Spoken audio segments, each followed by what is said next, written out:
Hey, it's Hater Sensei Grandmaster Chosen One, Ramsey Dewey here.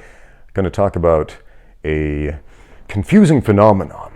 Over the last few months, I've had a bunch of comments on my YouTube channel in reference to videos that I've made where Wing Chun, the martial art, is discussed, where people say, well, Anderson Silva is a Wing Chun expert who's winning fights in MMA. And I'm like, wait a minute, hold on. Anderson Silva is one of the most prolific mixed martial arts champions in UFC history. And that guy has black belts in everything. He's got a black belt in taekwondo, which was his first martial art.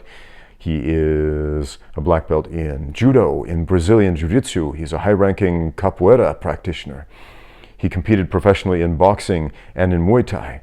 He's done everything. I mean, he trained with Steven Seagal, who famously taught him the front kick, even though that's not technically part of aikido.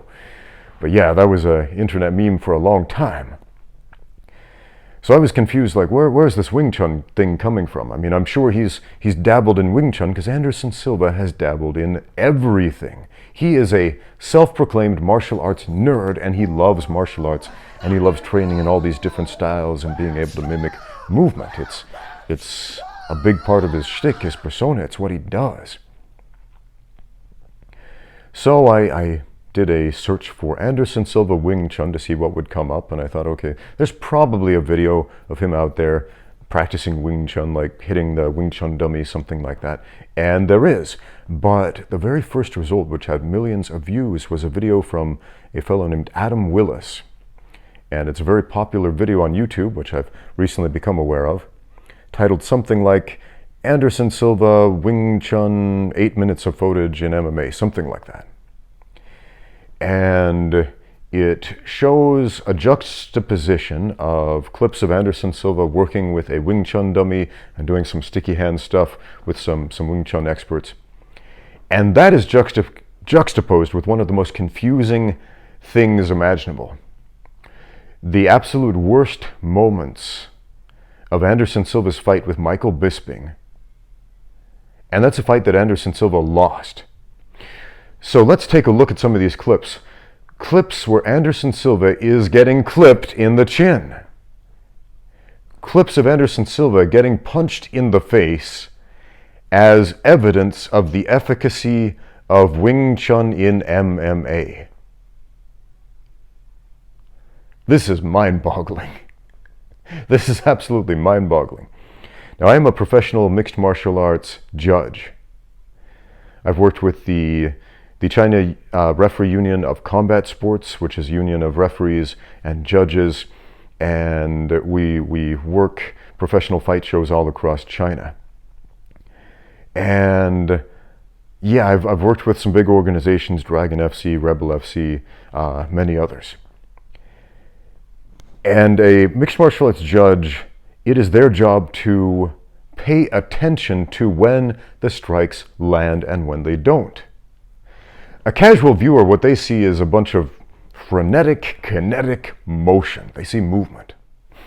They don't see damage. They don't see the hits necessarily, because they've got a back seat. The judges are right up there, right next to the cage, right next to the ring.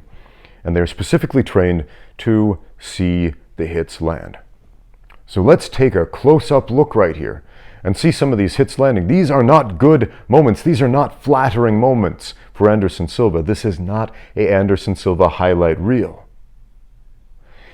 If I was Anderson Silva and somebody showed this to me, I would think, oh man, this is the part of the fight I would want to disappear from the internet. And they're glorifying it, putting up on a pedestal because he's moving his arms in some similar ways to the way that Wing Chun practitioners move their arms when they're doing their sticky hands drills. Except you'll notice he's like 3 feet away from the other guy. And so there's no trapping going on. It's just like funky hand movements. And Anderson Silva does funky hand movements all the time in his fight. At one point, when he fought Damian Maia, he was playing air guitar in the middle of the fight. He's doing all this goofy stuff as fakes and feints, or to simply taunt his opponent into approaching, because he's a counter striker. That is his bread and butter. That's been his shtick throughout his whole career, being a counter striker. And in order to be a successful counter striker, you have to get your opponent to come in. You've got to get them to go first so you can counter them. It's like a collision of cars. The best time to hurt someone is when they're moving toward you, then pow, you hit them back. Whereas if they're moving away from you, it's not going to hurt them so much. So that's one of the reasons Anderson Silva has knocked out so many people in the UFC, is because he baits them to come in, and then he counters when he is at his most powerful and they are in their weakest position.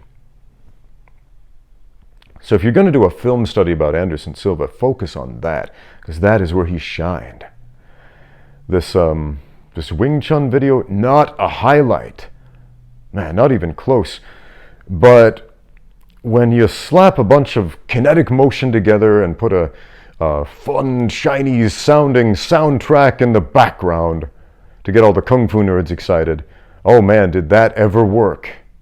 So what this tells me is these guys who are celebrating this video don't actually understand what a punch to the face looks like. They don't actually understand what a fight is, and they don't actually understand their own martial art. Now, I don't know, I'm not an expert on Wing Chun. I've practiced a little bit. I've trained with a few Wing Chun experts, but not enough to claim expertise in Wing Chun. But I'll tell you this much I know. A punch to the face in Wing Chun, the goal is to punch the other guy in the face and to not let him punch you. That is not what we are seeing here. That is the polar opposite of what we're seeing here. Again, this is a fight that Anderson Silva lost. And just because you slap Cantonese labels of the moves on there, that doesn't change the fact that these are moments where Anderson Silva is losing that fight. Now again, as an MMA judge, I always keep an unofficial scorecard when I watch fights, and sometimes I'm surprised or shocked at how the UFC judges rendered that decision. And this was one of those moments. I felt that Anderson Silva should have won the decision for this fight. I do understand why the judges gave it to Michael Bisping. I do understand their reasoning. But on my unofficial scorecard, I gave it to Anderson Silva. But not for these moments. These were the moments where he was losing the rounds. You could cobble together a highlight reel of the brilliant moments from this fight. And I believe somebody did. Maybe we can watch some of that here. Man, check that out. Yeah, this is what we need to be focusing on. Not the...